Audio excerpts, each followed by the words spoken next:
مجھے صلاح الدین یاد آیا اور میں بہت رویا. وہ بھی کسی ماں کا جنم ہوا تھا. اس کے زمانے میں کرک، ایک ہمارے پاکستان میں کرک ہے، ایک اردن میں کرک ہے. اونچی پہاڑی پر وہ شہر ہے اور بڑا دشوار قلعہ ہے. اس پر ایک حکمران تھا عیسائی، اس کا نام تھا ریجنالڈ. تو کرک کے قریب سے قافلے گزرتے تھے حج کے. تو اس نے ایک دفعہ حاجیوں کے قافلے پہ حملہ کیا اور کہنے لگا بلاؤ اپنے محمد کو تمہاری مدد کر، اور سارے حاجیوں کو تعطیل کر دیا. اور دوسری دفعہ اس نے بحری بیڑا تیار کیا اور مدینے پر حملہ کرنے کے لیے وہ بندرگاہ تک پہنچا ینبو کی، لیکن موسمی حالات سازگار نہ تھے تو واپس ہو گیا.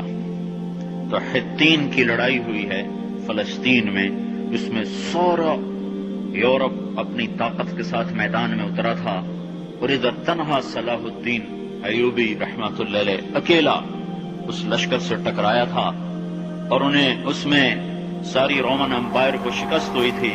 تو بڑے بڑے بادشاہ اس میں گرفتار ہوئے. تو اس میں ریجنالڈ بھی گرفتار ہو کے آیا.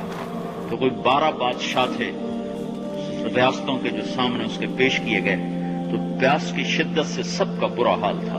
تو صلاح الدین نے سب کو پانی پیش کیا، ریجنالڈ کو نہیں پیش کیا. تو یروشلم کا جو بادشاہ تھا ہمفرے، اس نے اپنا پانی بچا کے اس کو دیا.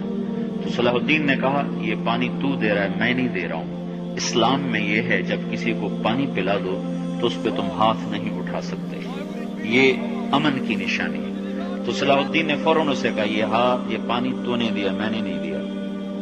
تو پھر انہوں نے ریجنالڈ کو اسلام کی دعوت دی کہ تو مسلمان ہو جا، میں تجھے دعوت دیتا ہوں. اس نے انکار کر دیا، میں نہیں ہوتا. تو انہوں نے کہا میں نے تیرے قتل کی 2 دفعہ قسم کھائی تھی. ایک جب تو مدینے پہ حملہ آور ہوا تھا تو میں نے قسم کھائی تھی میں تجھے اپنے ہاتھوں سے قتل کروں گا. اور دوسری دفعہ جب تم نے حاجیوں پہ حملہ کر کے کہا تھا بلاؤ محمد کو، تو میں نے قسم کھائی تھی کہ مجھے اللہ نے موقع دیا تو میں اپنے ہاتھ سے تیری گردن اڑاؤں گا. آج محمد کا ادنا غلام